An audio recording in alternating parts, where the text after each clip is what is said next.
Justice Secretary Leila de Lima says the Anti-Money Laundering Council's report on Senator Bong Revilla's bank transactions affirms the whistleblowers' testimonies in the pork barrel scam case. We have AC Nicholls at the Justice Department for more details. Hi AC, what can you tell us?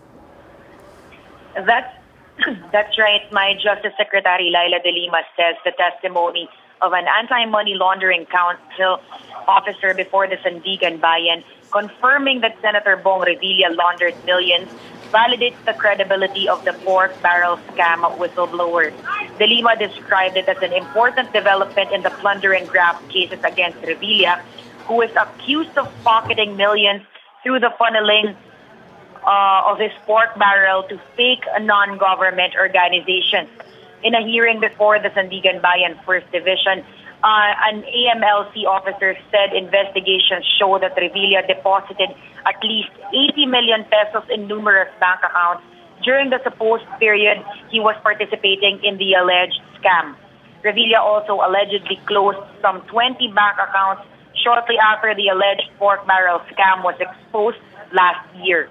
The Justice Department welcomed this development as an affirmation that Ben Hurloy, the principal whistleblower in the pork scam cases, is not making up stories as some of the accused claim.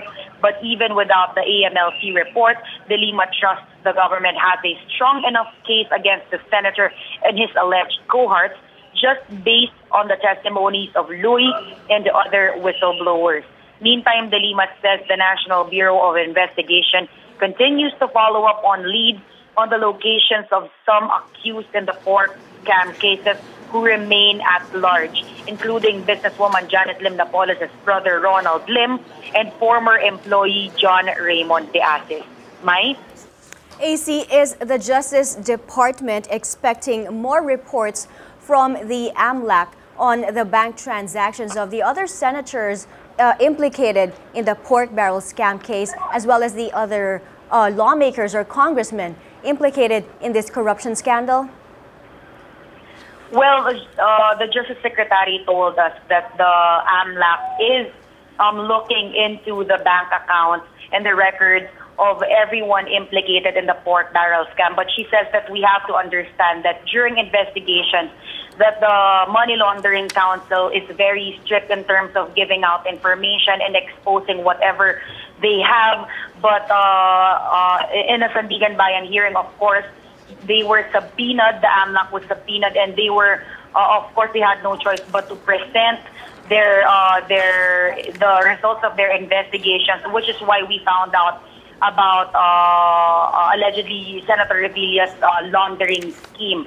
But as of the other senators who are also facing the same charges before the Sandigan Bayan, Secretary De Lima says that we would just have to wait until the Sandigan Bayan divisions where their cases are being heard ask for the presentation of these records that are being looked into and investigated by the Money Laundering Council. But as of now, I can tell you that the 3rd Division, which is hearing the pork scam cases against Senator Enrile, and the 5th Division at the Sandigan Bayan, which is hearing the pork scam cases against Senator Jinggoy Estrada, have yet to ask for the prosecutors to present whether they will be presenting an officer from the Money Laundering Council and to present and to subpoena these records that the Money Laundering Council has in their possession on the bank accounts of the senators and their alleged cohorts in the pork barrel scam.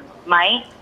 AC, you said 80 million pesos in numerous bank transactions. That's what was revealed by the AMLAC report on Senator Bong Revilla's bank transactions. But were the banks involved in these transactions revealed by the DOJ?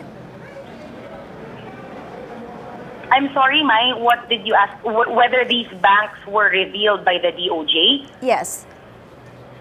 Well, the Secretary says that for now, she would have to defer to the Money Laundering Council because the information came from them and they presented it to the court.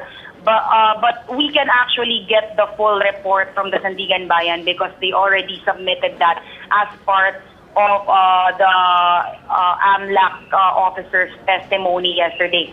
For now, what we know is that the Money Laundering Council found that just shortly after the pork barrel scam hit the headlines early last year, the senator allegedly closed most of these bank accounts that they were looking into. So as of now, we don't know yet whether the Money Laundering Council will give us details on which specific banks did the senator hold, or which specific banks were used by the senator as well as his family. Mai? But did the AMLAC, was the AMLAC able to trace where the money went, where the funds went from these bank accounts that supposedly were closed? That wasn't covered yet in the hearing yesterday. What was primarily discussed and asked yesterday was whether the AMLAC report or the AMLAC investigation so far can conclude that the senator was involved in some sort of scam, and that was what the AMLAC officer confirmed yesterday. Now, whether whether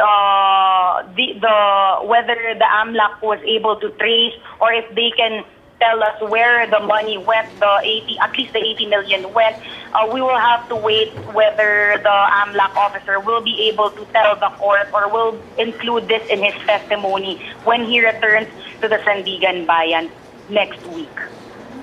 All right, thank you. AC Nicholls reporting from the Justice Department office in Manila.